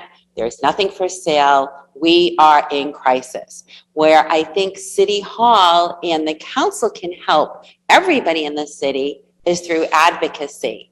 And I know Alicia said that, they told them to call Housing Families for a lawyer and, this or that.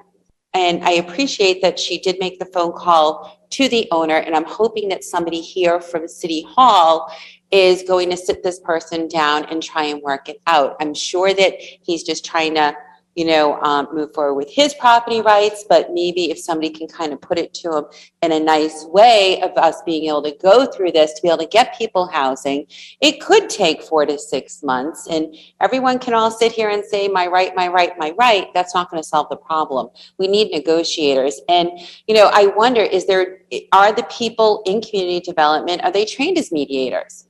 Because if they're not, maybe that's something that this council could fund, is for those people to be trained as mediators so they can help people through it. This is not the first housing situation that we're having. We have elderly landlords that aren't getting rent from their tenants. I was told that there's money for that. I told them to call community development and they were told, no, there's no money for you, only for the tenant. Well, the tenant's not calling back. They're trying to fix the problem. If there was somebody there trained as a mediator that would step in, we wouldn't need everybody calling lawyers. We'd be able to work through all this. We're in a tough situation as a community. It's not going to get any easier anytime soon, but hopefully the council and City Hall can help the residents of the city through advocacy and mediation. Thank you. Vice President Bears. Thank you, Madam President.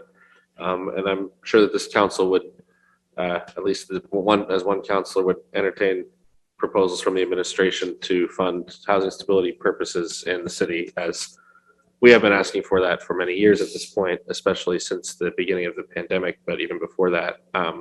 My just one request would be, I'm kind of disturbed to hear that statement about asbestos, and it leads me to think that there may be other inspectional health and safety issues I question here. So I would just ask that the building commissioner and the code enforcement officers be included in this process going forward.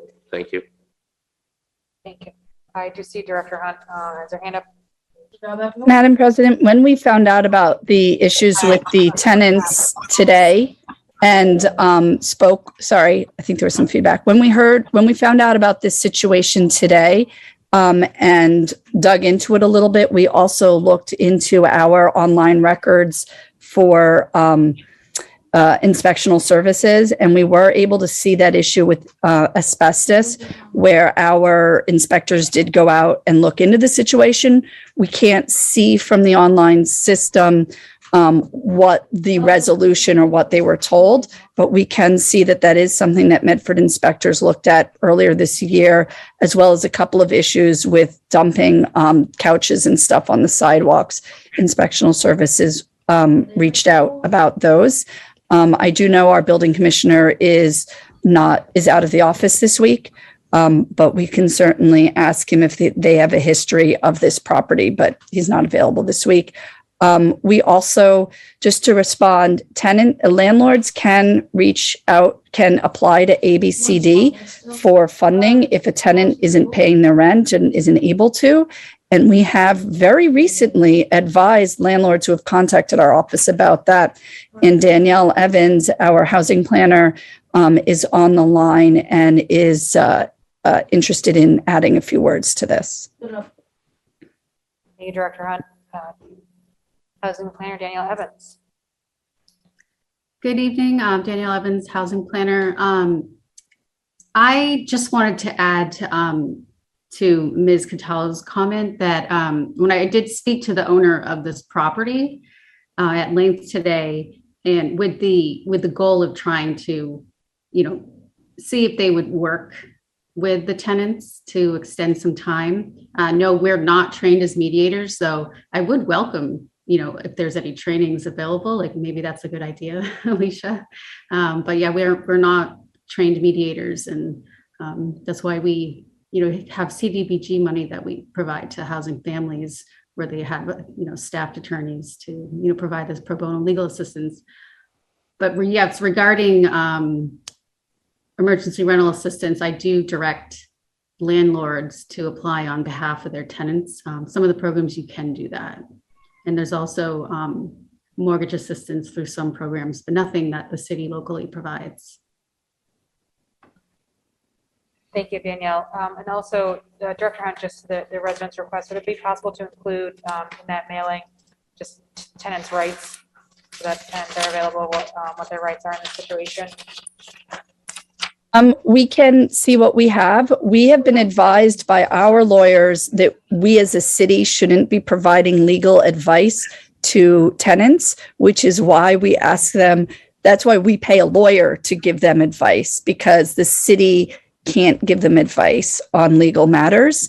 Even our legal staff is there to advise us, not members of the public. But we do have the flyer that we sent out last year. Danielle and I were just discussing making that more widely available again.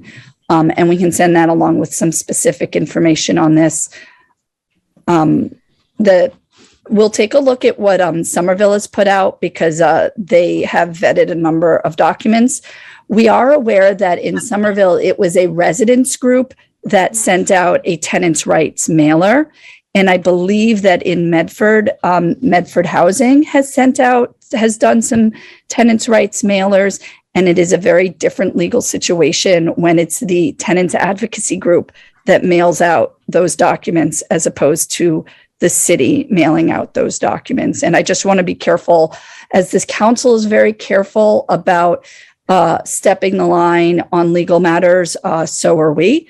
And so I just want to make sure that we vet everything. But I'd like to get something out to these tenants immediately, if at all possible, and not hang this up in our lawyers before we send something. Thank you, Director Ms. Hunt. Hunt, do you think you'll have to wait as long as we do for a legal response? I don't know. I have the ability to walk downstairs to the law office and see if anybody's sitting there. But we'll see. It was 30 months was the paper we took up tonight, but thank you. I appreciate your work. Vice President Barris, did your previous comment, do you want that an amendment to this paper?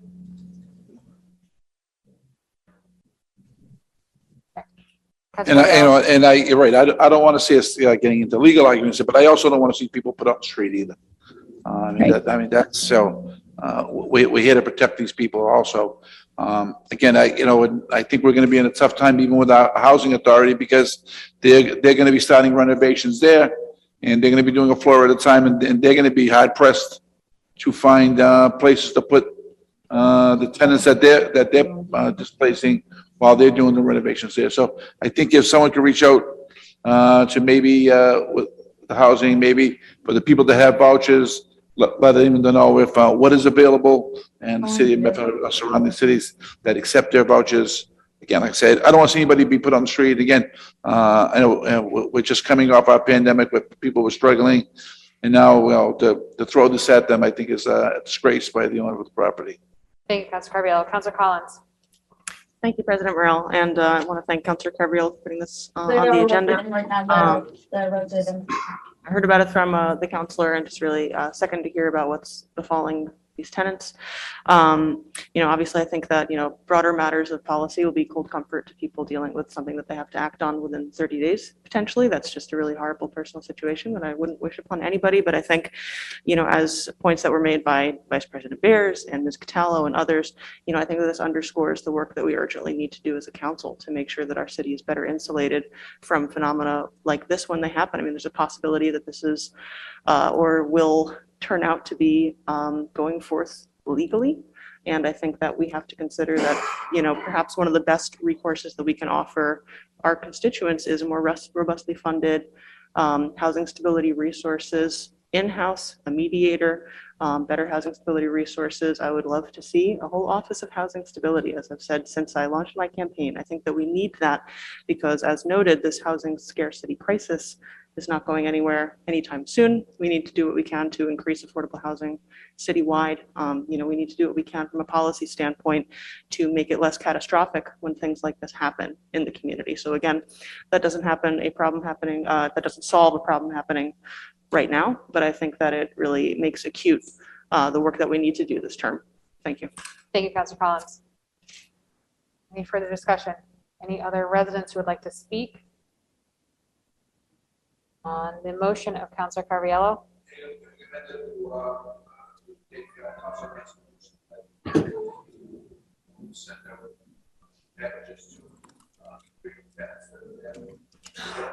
Sure.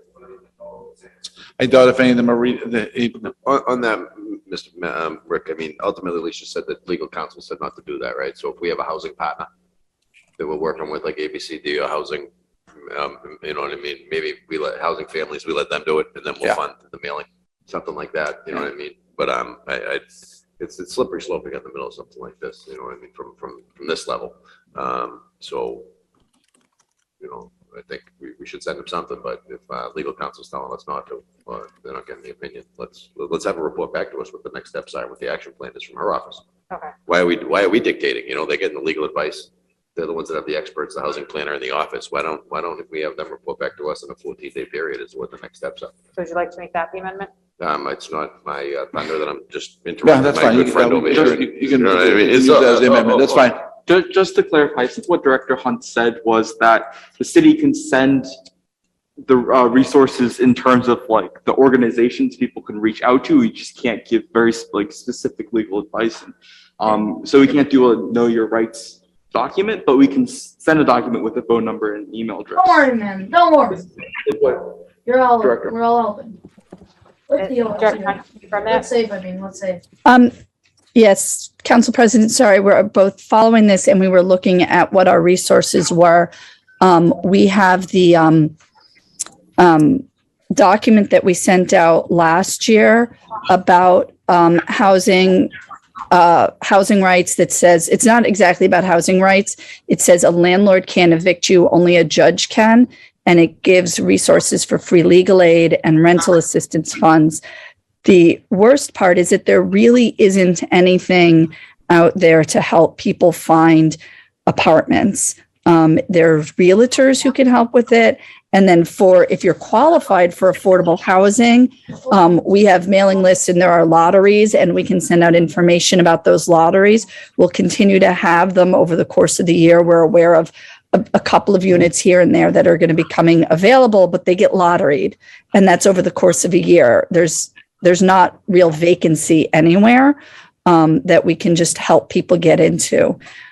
So we'll try and send this out, but I think that the fastest thing we can tell people is that this is a notice to move out, that an eviction process would start after that date.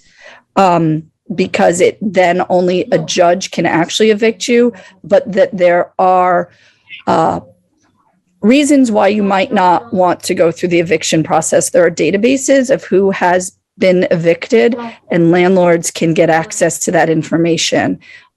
So it's perhaps not great to wait for the judge to evict you, even if that's otherwise you can stay. But this is sort of why we want them to work with Housing Families. Housing Families does have mediators as well as lawyers to work with them. And like I said, we did speak to the owner today. He's the owner of Savage Properties, and that's where he has this building listed. And he also seems to be the owner of the Atlas Group that sent out the eviction or the notices today. So we're hoping that we'll be speaking further with him over the next couple of days to see if we can convince him to be more reasonable here. He has not applied for any building permits for this property as of right now. I don't know can everyone still hear me? Sure, Ms. Maloney, go ahead. Oh, sure. Hi. I didn't know if you could hear me still.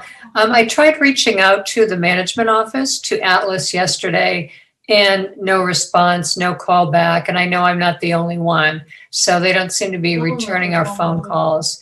And I know other people who, friends of mine who, when their buildings were being converted to condos, they were given the option to buy their unit. And that clearly isn't happening here. You know, we're getting the 30-day notice. Thank you, Ms. Maloney. Thank you. Any further discussion? On the motion of Councilor Carviallo as amended by Councilor Knight, seconded by Vice President Bears. All those in favor? Aye. All those opposed? The motion passes. Reports of committees. 20-573, March 23rd, 2022, Subcommittee on Public Works and Utilities report. I believe the chair of that is Vice President Bears. If you could give us a brief summary. After 3 years. And I think 6 different members of the subcommittee. I want to thank Councilor Sang, Councilor Scarpelli, as well as Councilor Carviallo and former Councilors Falco and Marks, all of whom have served on the subcommittee with me since early 2020 to work on the snow removal ordinance. I'm happy to say that we reported out a version of the snow removal ordinance as well as a number of recommendations, policy recommendations to the city that are outside the purview of the council for consideration by this council at a committee of the whole meeting, hopefully soon. And I think the process has been exhaustive and extensive, and that the product will be good for our community and good for all of the offices and officers of the city who are involved in snow removal. So I look forward to that committee of the whole soon, and hopefully some additional reporting out, and hopefully the adoption of said ordinance. Thank you. Thank you, Madam Vice President. President. Councilor Scarpelli. I'd be remiss to say the direct correlation with the addition of Council Singh and myself and the passing of this, or the movement of this. So all joking aside, this obviously was a very planned out and long process by former councilors and Councilor Bears, Vice President Bears, to put a product that we can all look at and move forward with. I think that having all of the department heads involved that are directly involved and the constituents that shared their input, I think was also amazing to watch for our first meeting. So I just wanted to pat on the back to Council Bears and Council Falco and Marks that were part of that committee that started this. So thank you. Thank you, Councilor Scarpelli. Move approval. On the motion of Vice President Bears to approve the report, second by Councilor Scarpelli. All those in favor? Aye. All those opposed? Motion passes. Public participation. We have Shelby Fioravanti, 111 North Street, for variance visitor passes and paving of our street. Thank you, Shelby, for bearing with us. You should get a box asking you to unmute if you'd like to speak.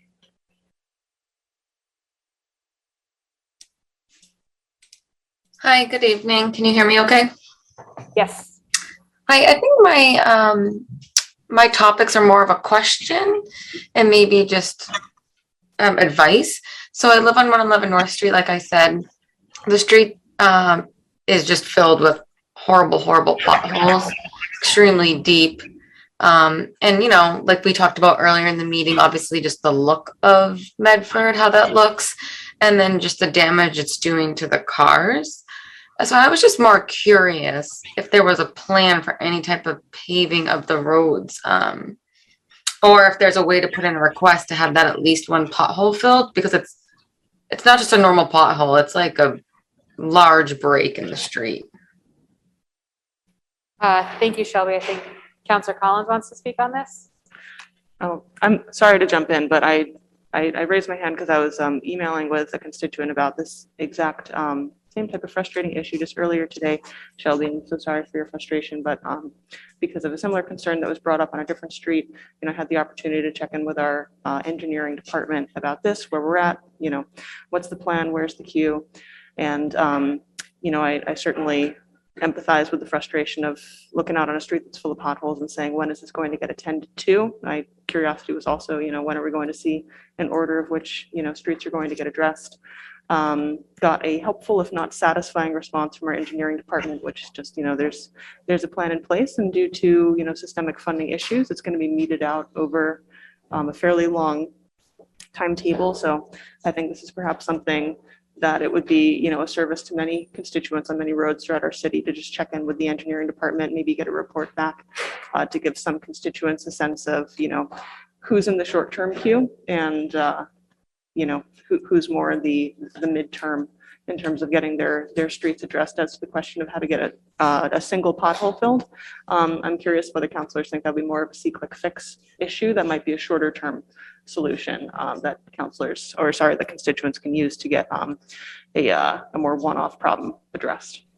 Thank you, Councilor Collins. Vice President Bears. Thank you, Madam President. Yeah, just to echo Councilor Collins, I think for a major break in the road that's just requires some sort of emergency patching, to call DPW and mention that and ask when are they coming out to fill this emergency hole.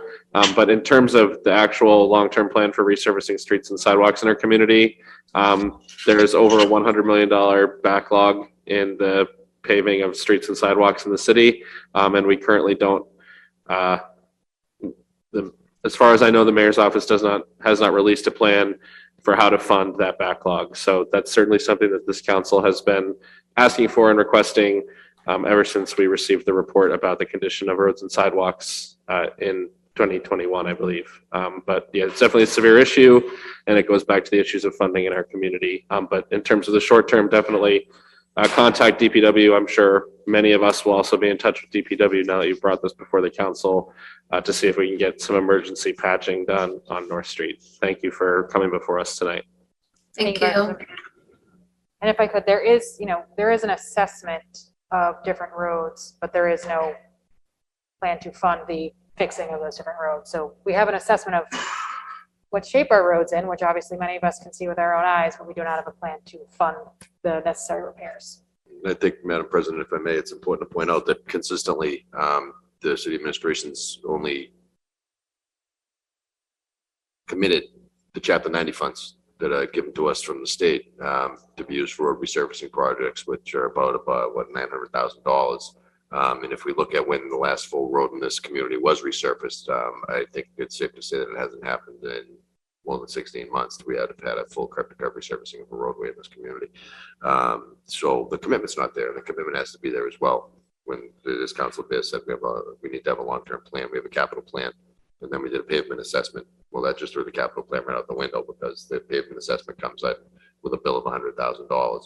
Then we have a needs assessment at the high school that's going to the school building assistance program up at the state that's saying that we need another significant investment in another facility as well. So it's all about prioritization of the funds. And I've always been a strong advocate in holding our public utilities accountable, getting community benefits from them when we offer them the opportunity to stage their equipment on our roadways, mitigation and the like. So I think it's going to take some out of the box thinking as well. And some creative thinking in order for us to address some of these issues because they're long-standing and they're not going anywhere. They're only getting worse. That's why I brought forward that issue that you referred to earlier in the evening. So thank you very much. Thank you, Councilor Knight. Shelley, does that address your question? Do you have anything else you'd like to speak on? No, thank you very much. Thank you. Any further public participation? Seeing and hearing none, records. The records of the meeting of March 22nd, 2022 were passed to Councilor Carviallo. Councilor Carviallo, how did you find the records? On the motion of Councilor Carviallo to table the records for March 22nd, seconded by Second. Vice President Bears. All those in favor? Aye. All those opposed? Motion passes. The records are tabled. Second. On the motion of Councilor, get a promotion. Councilor Knight, seconded by Vice President Bears to adjourn. All those in favor? Aye. All those opposed? Meeting is adjourned.